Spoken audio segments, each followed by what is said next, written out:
नमस्कार, मैं हूं नूरानी मैमून और आप देख रहे हैं आयान फास्ट न्यूज़।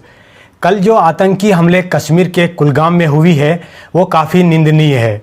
आप हमारे चैनल को सब्सक्राइब करें और बेल आइकन दबाइए।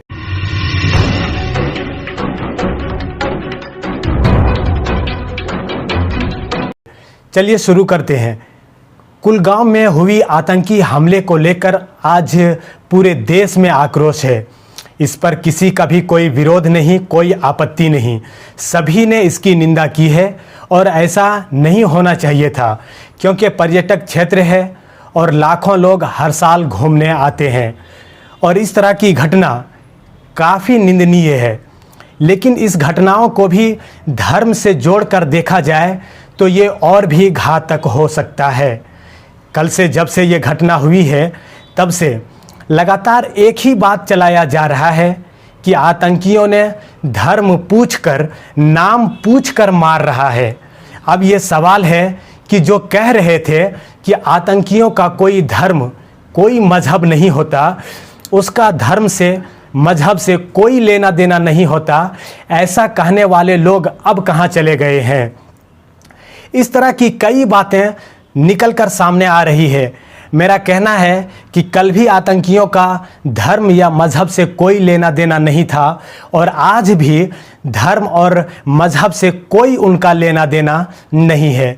सिर्फ इस बात पर ऐसा बात करना कि उन्होंने जाति, धर्म, नाम पूछकर गोली मार दिया है, तो मैं पूछना चाहता हूं कि हमले में तो मंजूनाथ व सैयद सईद दोनों की मौत हुई है। धर्म पूछकर या नाम पूछकर मारने वाले सैयद सईद का भी तो नाम पूछा होगा। फिर मंजूनाथ पर चर्चा तो हो रही है लेकिन सैयद सईद पर नहीं।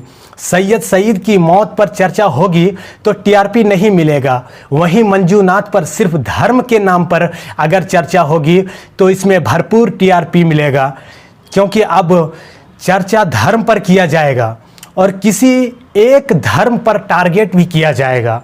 लेकिन अगर आतंकवाद को किसी ने धर्म से जोड़ने की कोशिश की तो फिर उन्हें बताना चाहूँगा, ये पहली बार धर्म पूछकर ऐसा मामला नहीं हुआ है। ऐसा कई बार धर्म या नाम पूछकर मारा जा चुका है। अगर आतंकवाद को धर्म से जोड़ा गया तो हर उस धर्म को आतंक से जोड़ना होगा जिन्होंने बेगुनाहों की हत्या की है।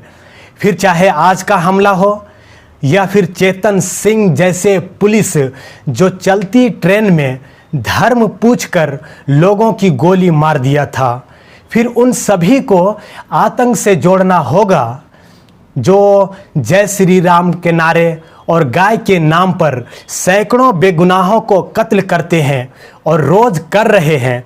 सवाल सरकार से होना चाहिए कि जो सरकार नोटबंदी, धारा 370 हटाकर आतंक का खात्मा का दावा ठोककर अपना सीना चौड़ा कर रही थी, भारतीय मीडिया का तो क्या है, उसका तो काम ही है डिजिटल गिद्ध। उन्हें बस लाशों से मतलब है और अपने टीआरपी के लिए किसी भी गर्त पर जाने को वो तैयार बैठे हैं। कल तक यही मीडिया कई दल के नेता पश्चिम बंगाल के मुर्शिदाबाद में हुई हिंसा पर लगातार ममता बनर्जी सरकार पर सवाल खड़े करने वाले, राष्ट्रपति शासन के लागू करने की मांग करने वाले लोग जो लगातार टारगेट कर रहे थे, अब कोई भी सरकार से सवाल नहीं पूछ रहा है, कोई भी सरकार को जिम्मेदार भी नहीं ठहरा रहा है, कोई उसकी बातें भी करने की हिम्मत नहीं कर रहा है। क्यों? क्योंकि आखिर ये बात तो पूछा जाना चाहिए कि उसने 370 हटाने के बाद वो कह रहे थे कि अब कोई भी आतंकवाद कश्मीर में आंख भी उठा नहीं सकता। लेकिन यहाँ आंख उठाने की बात तो छोड़िए, इन्होंने 27 लोगों की निर्मम हत्या कर दिए हैं और सत्ता पक्ष के लोग सिर्फ निंदा करने में लगे हैं। इसकी इस्तीफा वाली बात कब तक करेंगे? क्या इसकी इस्तीफा देना नहीं बनता? इससे भी इस्तीफा देना चाहिए, क्योंकि हर आतंकवाद वाली घटना इसकी सरकार में चरम पर है। समझदारी दिखाइए, सतर्क रहिए। आने वाला जो वक्त है वो और भी मुश्किल भरा हो सकता है, क्योंकि आग बुझाने वालों ने आग पर पेट्रोल डालना शुरू कर दिया है। बने रहें हमारे आयान फास्ट न्यूज़ के साथ। मैं हूं नूरानी मैमून।